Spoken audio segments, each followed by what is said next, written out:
নমস্কাৰ বন্ধু বান্ধৱীসকল, এটা ৰাতিপুৱাৰ খুব সুন্দৰ পৰিৱেশ দেখুৱাবলৈ ওলাইছোঁ। দেখিবলৈ পাইছে গোলাপৰ এই দানিটোৰ পৰা ধুনীয়াকৈ কুহপাত মেলিছে আৰু এইফালে জবা ফুল লাগিবলৈ ধৰিছে।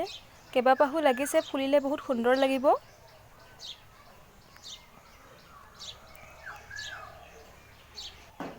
বাকী এইফালে এডাল হৈছে চিকনজি গছ, মানে আচাৰ বনাই খাই বোলে। মই খাই পোৱা নাই বৰ্তমানলৈ, ৰাখিছোঁ। এয়া ফল লাগিছে, কেইদিনমানৰ পাছত হয়তো ডাঙৰ হ'ব।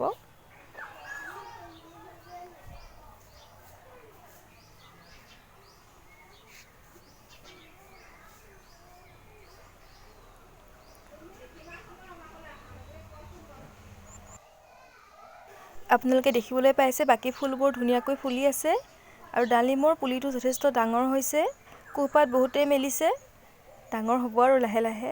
খুব সুন্দৰ লাগে মানে এনেদৰে দেখি থাকিলে। আৰু এইফালে এইটো পিঁয়াজৰ নলাত লগা ফুলটো ইমান সুন্দৰ লাগিছে, হোৱাইট কালাৰৰ, বহুত মানে ধুনীয়া লাগিছে। পখিলাও আহি আছে।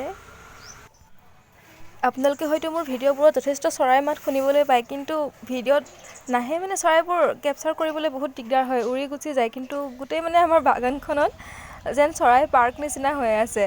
বহুত অগণন চৰাই আহি থাকে, সৰু ডাঙৰ।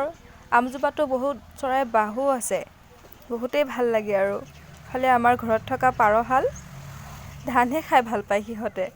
মইতো প্ৰথমে ভাবিছিলোঁ সিহঁতে চাউল খাবই নোৱাৰে, শুদ চাউল দিছিলোঁ, কিন্তু সিহঁতে মানে ধান খাইহে ভাল পায়, দালি নাখায়। ইফালে আমাৰ ইয়াৰ ভাটৌৱে বিলাহী গছৰ পৰা ছিঙি খাবলৈ ট্ৰাই কৰি আছে।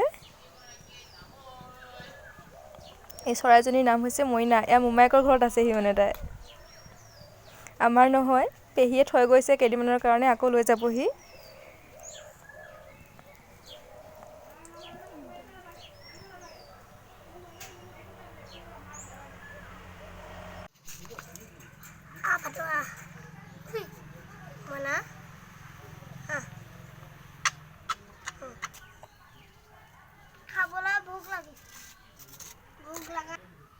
আপোনালোকক খুব সুন্দৰ এটা ৰাতিপুৱাৰ পৰিৱেশ দেখুৱাবলৈ চেষ্টা কৰিলোঁ।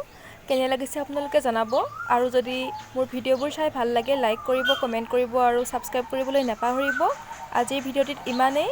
আৰু বহাগ মাহ আহিবলৈ হ'ল যেতিয়া কুলিৰ মাতো আপোনালোকে নিশ্চয় শুনিবলৈ পাইছে। ধন্যবাদ।